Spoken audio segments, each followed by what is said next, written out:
Welcome back my dear friends, आप सभी का यहाँ पे स्वागत है।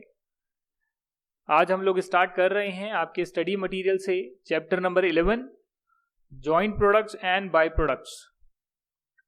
यहाँ पर जो इलस्ट्रेशंस है वो सारी हम डिस्कस करेंगे और कॉन्सेप्ट जो है वो तो मैं आपको करवा चुका हूँ।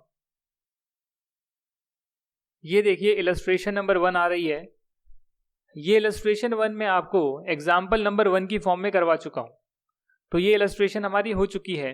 अब हम आगे मूव करेंगे। दूसरा मेथड है net realisable value at split of point method. यहां पर देखेंगे क्वेश्चन क्या गिवन है और क्वेश्चन के हिसाब से हम आंसर करेंगे। ये एग्जांपल गिवन है यहां पर। An entity incurs a joint cost of ₹64,500 in producing two products A and B. दोनों के 200 यूनिट्स को प्रोड्यूस किया गया है और जो सेल का रेवेन्यू है वो है 86,000 रुपीज।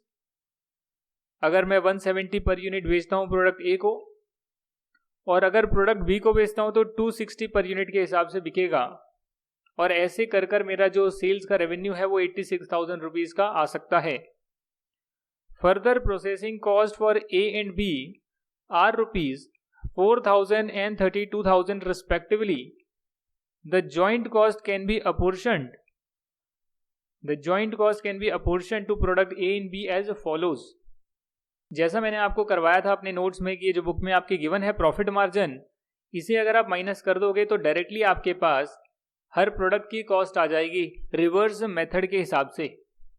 बट यहाँ पर जो है प्रॉफिट मार्जिन को माइनस करके दिखाया आपकी बुक में, पर जब इन्होंने एग्जाम्पल किया तो वहां इन्होंने कोई भी चीज में छेड़खानी नहीं करी है। वहां पर इन्होंने 170 पर यूनिट के हिसाब से प्रोडक्ट ए का सेल रेवेन्यू लिखा है, सेल्स वैल्यू लिखा है।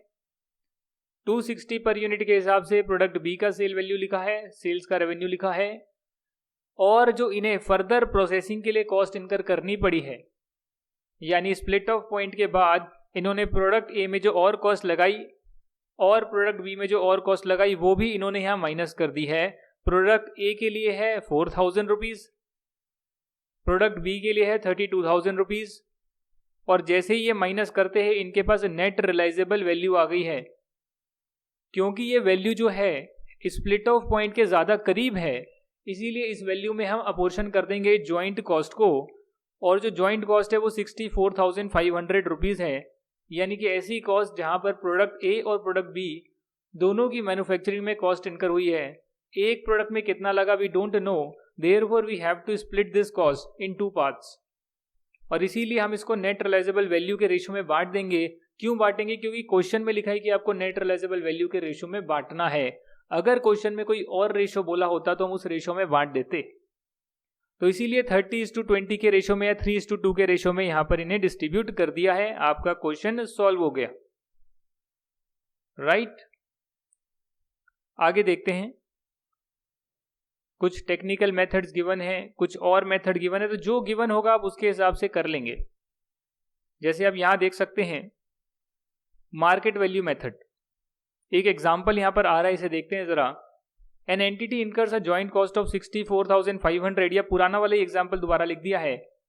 एडिशनल बात जो यहां पर लिखी है वो ये लिखी है, the multiplying factor in this case is obtained by dividing the total joint cost by total sales revenue and finally multiplying the figure so obtained by 100. The multiplying factor based on the data can be computed as follows. एक example समझाया है, एक multiplying factor यहां पर समझाने की कोशिश करी है कि जो जॉइंट कॉस्ट है वो सेल्स रेवेन्यू का कितना परसेंटेज है। एक तरह से इन्होंने वो देख लिया,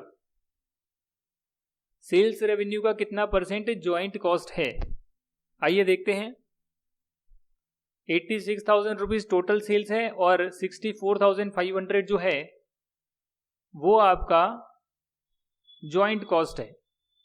तो ज्वाइंट कॉस्ट टोटल रेवेन्यू का 75% है, तो इसीलिए जो सेल्स रेवेन्यू यहां पर होगा प्रोडक्ट ए का, उसका 75% यहां पर मान लेंगे इसकी कॉस्ट है, और जो सेल्स रेवेन्यू प्रोडक्ट बी का होगा उसका 75% मान लेंगे ये प्रोडक्ट बी की कॉस्ट है। ये भी एक मेथड हो सकता है।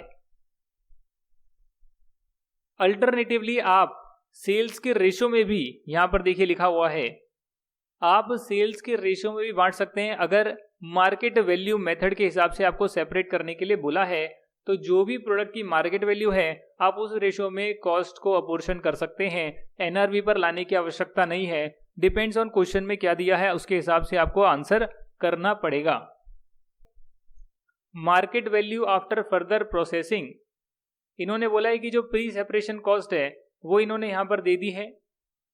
If sale prices of A and B after further processing are 200 and 300, यहां पर ये एग्जांपल में बोलते हैं कि अगर मैं प्रोडक्ट ए को आगे प्रोसेस करता हूं तो उसे 200 रुपए पर यूनिट में बेच सकता हूं और प्रोडक्ट बी को 300 रुपए पर यूनिट में बेच सकता हूं। जो जॉइंट कॉस्ट है वो 64,500 है, आपको मार्केट वैल्यू के रेशियो में बांटनी है। तो बहुत सिंपल है, यहां पर आप देखेंगे जो मार्केट वैल्यू है, प्रोडक्ट ए की मार्केट वैल्यू 40,000, प्रोडक्ट बी की मार्केट वैल्यू 60,000। कैसे आई? आपने मल्टीप्लाई कर दिया ना, आपने 200 यूनिट्स है उसको इनकी फर्दर प्रोसेसिंग के बाद जो इनकी सेल प्राइस है उससे मल्टीप्लाई कर दिया तो दोनों की सेल प्राइस आ गई, और इसीलिए आप 4:6 या 2:3 के रेशो में, इसको 2 से काट दिया तो 2:3 के रेशो में इन्हें बांट देंगे। पहले भी तो यही किया था, हाँ जी पहले भी यही किया था, बाद में भी यही किया है, और सेम ही चीज आपको करनी होती है। यहां पर देखिए एवरेज यूनिट कॉस्ट मेथड आ रहा है जो मैंने आपको लिखवाया था कॉपी में। कहते हैं कि जॉइंट कॉस्ट 60,000 की है और 3 प्रोडक्ट हैं ए बी सी और इतनी इतनी यूनिट्स प्रोड्यूस करी गई है, तो आप यूनिट्स के रेशो में नहीं बांट सकते क्या? बताइए मुझे, आप यूनिट्स के रेशो में नहीं बांट सकते? बांट सकते हैं, बिल्कुल बांट सकते हैं। कैसे बांटेंगे? ये देखिए 5 डिवाइडेड बाय 10 या 500 डिवाइडेड बाय 1000 रेशो हो गया। 60,000 को ऐसे कर दीजिए आप, 3 0 से 3 0 कट जाएंगे, और जब मैं 60 को 500 से मल्टीप्लाई करूंगा तो 500 multiply by 6 is 3000, multiply by 10 30,000। बस यही किया है, आपको ये एवरेज कॉस्ट निकालने की भी आवश्यकता नहीं है, सिर्फ आप यूनिट्स के रेशो में बांट सकते हैं जैसा कि हमने एग्जांपल 1 किया था, और आपका वही आंसर आएगा। फिर भी अगर आपके क्वेश्चन में लिख दिया है कि एवरेज कॉस्ट मेथड के हिसाब से आप करिए, जॉइंट कॉस्ट को बांटिए, तो ठीक है, आप लोग जॉइंट कॉस्ट से डिवाइड कर दीजिए टोटल यूनिट्स को, तो पर यूनिट कॉस्ट आ जाएगी, और जितनी जितनी यूनिट्स यहाँ पर बनाई गई है उससे मल्टीप्लाई कर दीजिए, तो इंडिविजुअली किसको कितनी जॉइंट कॉस्ट पड़ी वो हम निकाल लेंगे इस एवरेज कॉस्ट मेथड से। इलस्ट्रेशन 3 भी है जिसमें कंट्रीब्यूशन मार्जिन मेथड दे रखा है, यानी कि कंट्रीब्यूशन मार्जिन के रेशो में जॉइंट कॉस्ट को बांटना होगा। कंट्रीब्यूशन मार्जिन क्या होता है? जब आप सेल्स में से वेरिएबल कॉस्ट माइनस कर लेते हैं तो उसे बोलते हैं कंट्रीब्यूशन मार्जिन, और दोनों प्रोडक्ट का जो कंट्रीब्यूशन मार्जिन है उसके रेशो में बांटना होगा, जो कि मैं भी फर्स्ट टाइम ही देखूंगा क्योंकि मेरे टाइम ऐसा कोई मेथड नहीं होता था, हम तो एनआरवी या मार्केट वैल्यू के रेशो में बांटते थे। बट यहाँ पर देखिए कंट्रीब्यूशन मार्जिन का एक और नया मेथड निकाल के दिया है, और कहा है कि आपको प्रोडक्ट ए प्रोडक्ट बी में जॉइंट कॉस्ट को बांटना है from the following data. Sales है ए की और बी की, 100 kg और 120 kg इतने इतने रुपए पर केजी पर सेल हो रही है, और जो जॉइंट कॉस्ट है उसमें फिक्स्ड कॉस्ट का हिस्सा है 3,900 और मार्जिनल कॉस्ट का हिस्सा है 4,400। मार्जिनल कॉस्ट का हिस्सा है 4,400। आइए देखते हैं इसे कैसे किया है। ये जो 4,400 है दोस्तों, ये आपकी वेरिएबल कॉस्ट है। ये वेरिएबल कॉस्ट है, जो यूनिट्स बढ़ते हैं तो उस पर डिपेंड करती है। जिसमें ज्यादा यूनिट्स लगे उसमें ज्यादा कॉस्ट लगी होगी, कम यूनिट्स लगे कम कॉस्ट लगी होगी, बट ऐसा जरूरी नहीं भी है, क्योंकि किसी प्रोडक्ट के लिए जो है वो कॉस्ट ज्यादा हो सकती है, किसी प्रोडक्ट के लिए कम हो सकती है। But these both products are manufactured at one place jointly, therefore यहां पर मैं मान सकता हूं कि जो वेरिएबल कॉस्ट लग रही है इनको जॉइंटली प्रोड्यूस करने के लिए, जो वेरिएबल कॉस्ट जॉइंट कॉस्ट का हिस्सा है वो कॉस्ट जो है दोनों में बराबर ही लग रही होगी, या जितने यूनिट्स प्रोड्यूस करूंगा उस रेशो में लग रही होगी। इसीलिए यहां पर मार्जिनल कॉस्ट को जो 4,400 है उसको यूनिट्स के रेशो में बांट दिया है, और जो फिक्स्ड कॉस्ट बच गई है, जो फिक्स्ड कॉस्ट बच गई है उसे कंट्रीब्यूशन मार्जिन के रेशो में बांट दिया है। कंट्रीब्यूशन मार्जिन कैसे निकलता है? सेल्स रेवेन्यू में से आप वेरिएबल कॉस्ट को अगर माइनस कर लेते हैं तो आपके पास कंट्रीब्यूशन आता है। और इसीलिए यहाँ पर क्योंकि आपके पास वेरिएबल कॉस्ट आपको गिवन है, हो सकता था यहाँ पर आपको वेरिएबल कॉस्ट इंडिविजुअली गिवन होती, तो उस केस में आप सेल्स रेवेन्यू में से वेरिएबल कॉस्ट माइनस करते जो दोनों प्रोडक्ट की गिवन है, और फिक्स्ड कॉस्ट को आप कंट्रीब्यूशन मार्जिन के रेशियो में बांट देते। बट क्योंकि यहाँ पर गिवन नहीं है, यहाँ पर गिवन नहीं है कि आपका कितना वेरिएबल कॉस्ट ए के लिए है, कितना बी के लिए है, तो इसीलिए जो ज्वाइंट कॉस्ट है उसमें जो मार्जिनल कॉस्ट है पहले आप उसे डिस्ट्रीब्यूट कर देंगे दोनों में। मार्जिनल कॉस्ट का मतलब कि वेरिएबल कॉस्ट का मतलब कि जितना प्रोडक्ट बनाएंगे उतनी कॉस्ट ज़्यादा लगेगी और पर यूनिट बेसिस पर सेम ही रहेगी। तो जितने यूनिट्स बनाए गए हैं उसके हिसाब से आपने उस रेशो में बांट दिया, और वेरिएबल कॉस्ट माइनस करने के बाद आपके पास आ गया है कंट्रीब्यूशन मार्जिन, जिस रेशो में आप फिक्स कॉस्ट को बांट दोगे। ये एक और नया मेथड मैंने आपको यहाँ पर करवाया। पेपर में आएगा क्या? पेपर में तो वही आएगा जो हमने नोट्स में किया है।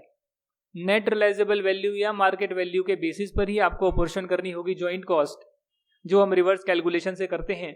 एनआरवी का रेशो आ जाता है और उस रेशो में आप बांट देते हैं। अगर प्रॉफिट मार्जिन पता है तो कॉस्ट ही निकल कर आ जाती है, या फिर जो मार्केट वैल्यू का रेशो है उसमें आप बांट सकते हैं डिपेंडिंग ऑन क्वेश्चन क्या बोलता है।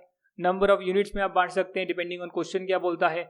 और ये कुछ एडिशनल मेथड्स मैंने आपको कराए हैं जिनका ज़्यादा रिलेवेंस तो नहीं है, बट एक दे रखा है आपकी बुक में तो इसलिए डिस्कस करना ज़रूरी था और इसीलिए हमने यहाँ डिस्कशन किया है। एक आपकी इलस्ट्रेशन 4 आ रही है। Inorganic chemicals purchases salt and processes it into more refined products. तो जो सॉल्ट है वो इनके लिए रॉ मटेरियल है। सॉल्ट से बनाते हैं caustic soda, chlorine, PVC. In the month of July, inorganic chemicals purchased salt for rupees 40,000 and the conversion cost of 60,000 were incurred up to the split off point, at which time two saleable products were produced। जिनको बेचा जा सकता है वैसे product का निर्माण हुआ है, वैसे प्रोडक्ट बनकर निकले हैं। आपने क्या किया? आपने सॉल्ट लिया। सॉल्ट की जो कॉस्ट थी वो कितनी थी? 40,000 रुपीज। 40,000 रुपीज तो आपके रॉ मटेरियल की कॉस्ट थी। साथ में जो कन्वर्जन कॉस्ट और लगी है, रॉ मटेरियल को कन्वर्ट करने के लिए, किसी दूसरी शेप में देने के लिए जो कॉस्ट लगी है वो है आपकी 60,000 रुपीज।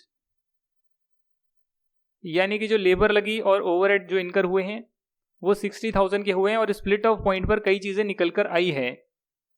कॉस्टिक सोडा, क्लोरीन और पीवीसी निकल कर आई है, जिनकी 1200 टन, 800 टन, 500 टन की मैन्युफैक्चरिंग हो पाई है इस पर्टिकुलर स्प्लिट ऑफ पॉइंट पर।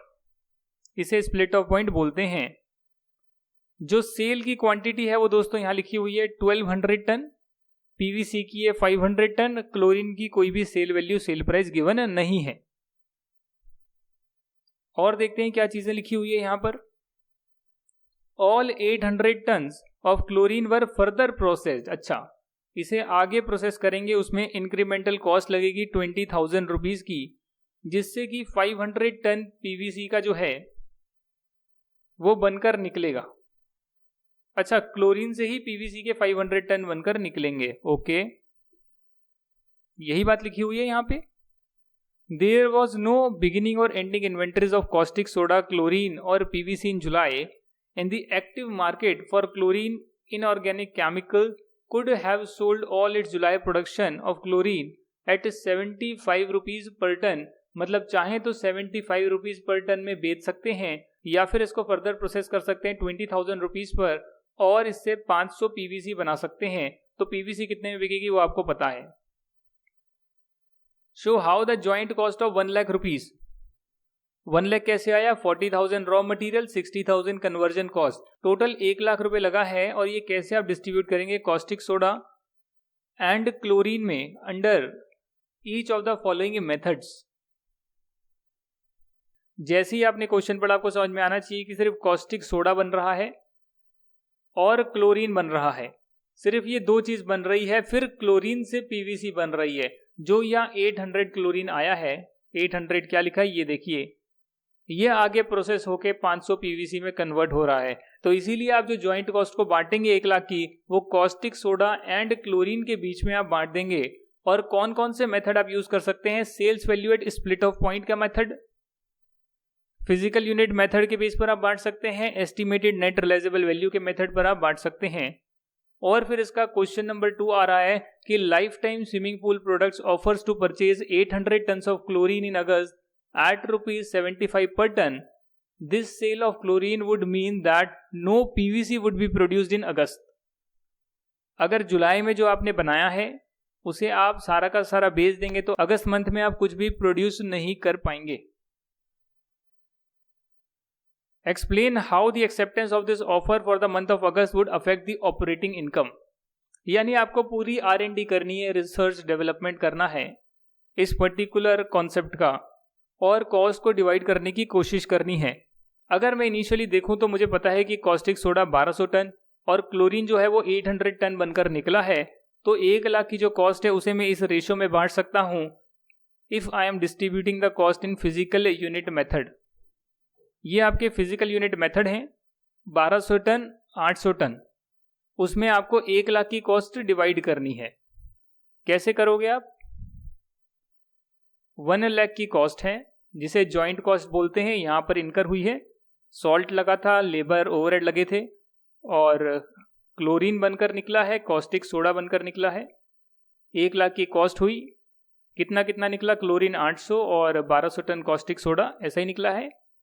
यानी कि 8:12 यानी कि 4:3 या 3:4 क्या होगा? 2:3 हो जाएगा। 4 से काट देंगे इसको तो 2 यहाँ पर, 3 यहाँ पर आएगा, 2:3 आएगा। 2 + 3 5। तो 1 लाख जो है उसको आप 5 से डिवाइड करेंगे, 2 से मल्टीप्लाई करेंगे तो 40,000 आएगा इसके नाम। और 1 लाख को अगर आप 5 से डिवाइड करेंगे, मल्टीप्लाई 3 से करेंगे तो कॉस्टिक सोडा के नाम कितना आएगा? 1 लाख को 5 से डिवाइड किया 20,000, मल्टीप्लाई बाई 3 60,000। और आपने यूनिट्स के रेशो में जॉइंट कॉस्ट को बांट दिया। ये है फिजिकल यूनिट मेथड का कॉन्सेप्ट। पॉइंट ए कहता है कि आप sale value at split of point पर बांट दीजिए। तो सेल वैल्यू एट स्प्लिट ऑफ पॉइंट क्या है? जो कॉस्टिक सोडा बनकर निकला उस पर तो फर्दर प्रोसेसिंग आपको करनी नहीं है, तो वो आप 50 रुपीज में बेच सकते हो, 50 रुपए पर टन में आप बेच सकते हो। और जो आपकी क्लोरीन बनकर निकली है आप उसे भी बेच सकते हो 75 रुपीज पर टन में। तो आप मल्टीप्लाई कर लीजिए कि 1200 टन को अगर आप 50 रुपीज पर टन में बेच देते हैं, स्प्लिट ऑफ पॉइंट पर बेच देते हैं, सेल कर देते हैं, या फिर क्लोरीन को आप 800 मल्टीप्लाई बाय 75 रुपीज करके बेच देते हैं, तो सेल्स रेवेन्यू जो है वो 60,000 आएगा। यानी कि 60:60, 1:1 के रेशो में आप बांट देंगे, सेल वैल्यू के रेशो में बांट देंगे, सेल वैल्यू पर यूनिट के रेशो में नहीं कि इसकी सेल जो वैल्यू है पर टन वो 50 है, इसकी 75 है, 50:75 नहीं, टोटल सेल कितनी हो रही है उसके रेशो में आप बांटेंगे। तो टोटल सेल यहाँ पर 60,000 की हो रही है, यहाँ भी 60,000 की हो रही है एट स्प्लिट ऑफ पॉइंट।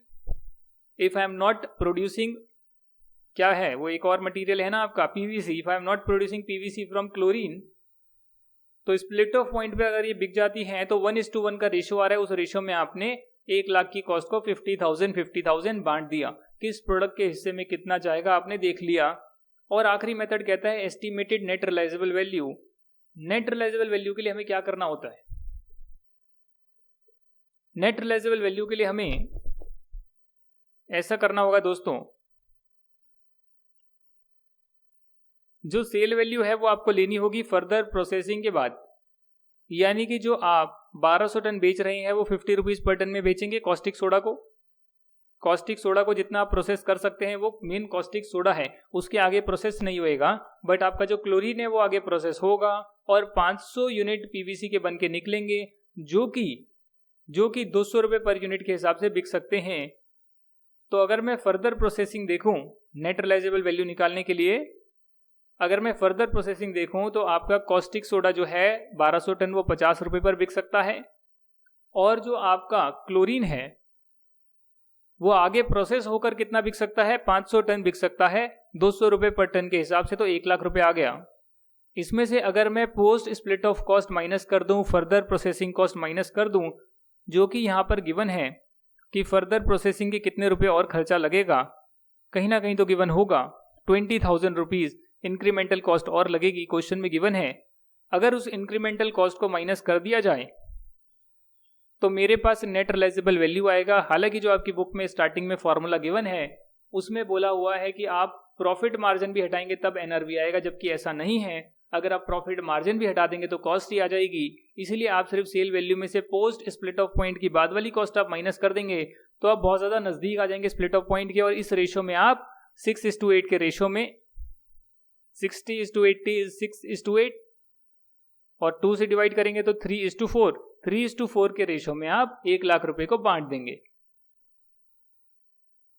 अब आपसे पूछा गया दोस्तों पार्ट नंबर 2 जो है, उस पार्ट नंबर 2 में ये पूछा गया है कि क्या आप फर्दर प्रोसेस करेंगे या फिर अगर आप क्लोरीन को 75 रुपए में बेच देते हैं तो ज्यादा आपको फायदा होगा। देखिए यहां पर मैं क्लोरीन को फर्दर प्रोसेस अगर नहीं कर रहा था तो मुझे कितना मिल रहा था सेल रेवेन्यू 60,000 का। अगर मैं इसको आगे बेचता हूं तो मैं इसको क्या बनाऊंगा, पीवीसी बनाऊंगा। पीवीसी बनाकर बेचूंगा तो कितना आएगा, 1 लाख रुपए आएगा। तो इंक्रीमेंटल जो रेवेन्यू है दोस्तों वो कितना आएगा यहां पर देखते हैं।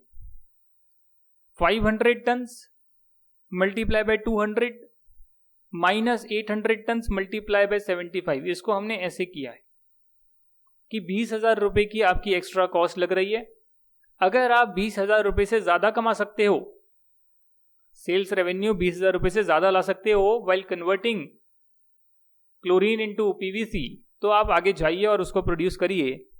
तो आप अगर क्लोरीन को डायरेक्टली बेचते हैं तो 800 टन बेच पाएंगे 75 रुपए पर अगर आप आगे प्रोसेस करते हैं तो उससे 500 पीवीसी निकलेगा 500 टन का, जिसे आप 200 पर टन के हिसाब से बेच पाएंगे। तो आप 40,000 ज्यादा ही कमा लेंगे if you make PVC.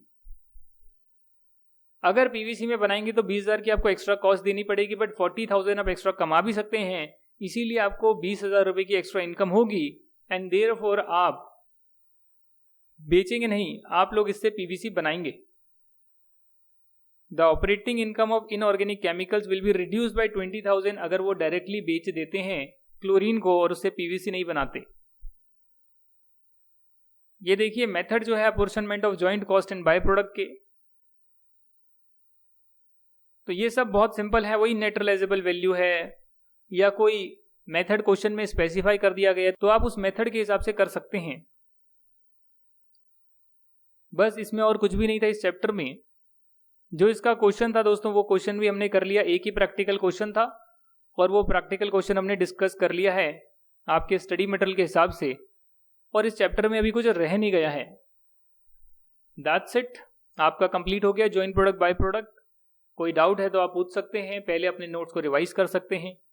Class आपने अटेंड कर ली, उसके बाद नोट्स आपने लिख लिए, नोट्स को एक बार पढ़ लिया, कोई डाउट आता है पूछ लिया, नहीं तो कोई बात नहीं, चैप्टर कंप्लीट हो गया। ऐसे कई चैप्टर आपने कंप्लीट कर लिए तो उसके बाद आपने सोचा एक बार पूरा रिवाइज दोबारा कर लेते हैं नोट्स को, तो नोट्स को दोबारा रिवाइज कर लिया।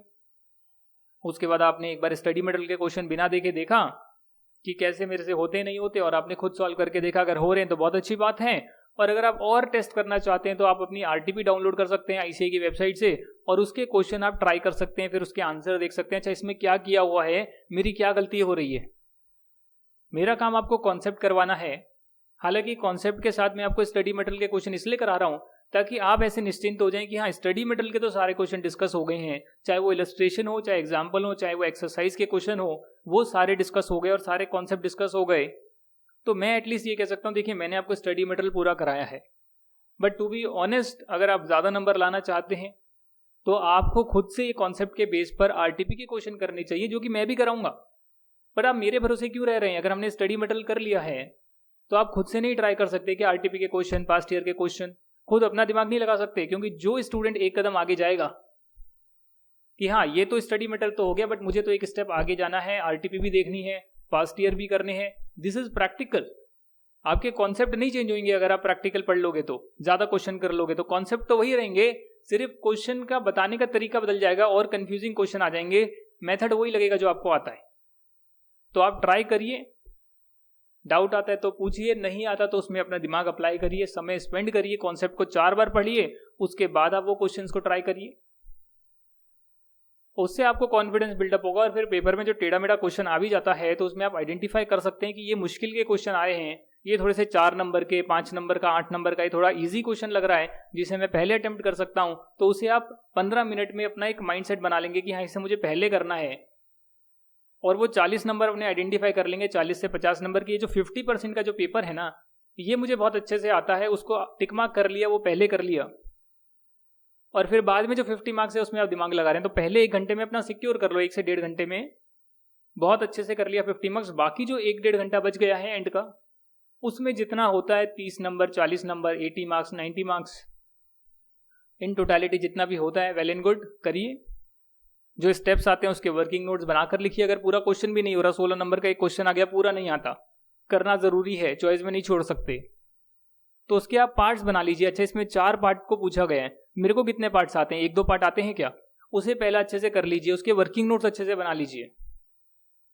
तो आपको देखना पड़ेगा कि हाँ जो मेरे को अच्छे से आता है वो 50 नंबर पहले करना है मुझे, 15 मिनट में आइडेंटिफाई कर लिया और करना स्टार्ट करा। स्टार्टिंग का जो 1 घंटा है, 1.5 घंटा है, 1.5 घंटे में 50 मार्क्स कर लिया, कोई दिक्कत नहीं है, क्योंकि वो 50 मार्क्स आप 1.5 घंटा प्लस 15 मिनट जो रीडिंग का मिला उसको मिलाकर कर रहे हो, तो भी अगर आप ढंग से कर लेते हो 50 मार्क्स, तो बाकी का जो 1.5 घंटा बच गया है उसमें आप 50 में से अगर आप 30 से 40 नंबर भी अच्छे से कर लोगे, 30 नंबर भी अच्छे से कर लोगे, 80 मार्क्स भी ढंग से हो गया, तो आपकी एग्जाम्शन आ सकती है। 80 मार्क्स अगर ठीक किया है तो, और ठीक से नहीं आता तो जो आता है वो कर लीजिए, और पूरा 50 मार्क्स का अटेम्प्ट कर लीजिए। जो बाद वाला पोर्शन है उसमें से अगर आपका 30 का ठीक हो गया तो भी बहुत अच्छी बात है। तो आपको प्रैक्टिस करनी पड़ेगी इसकी, कम से कम एग्जाम देने से पहले एक बार 100 मार्क्स का पेपर, जो ICAI का मॉक टेस्ट पेपर आता है, वो आपको सॉल्व करके देखना पड़ेगा। उसके लिए पहले रिवीजन करनी पड़ेगी।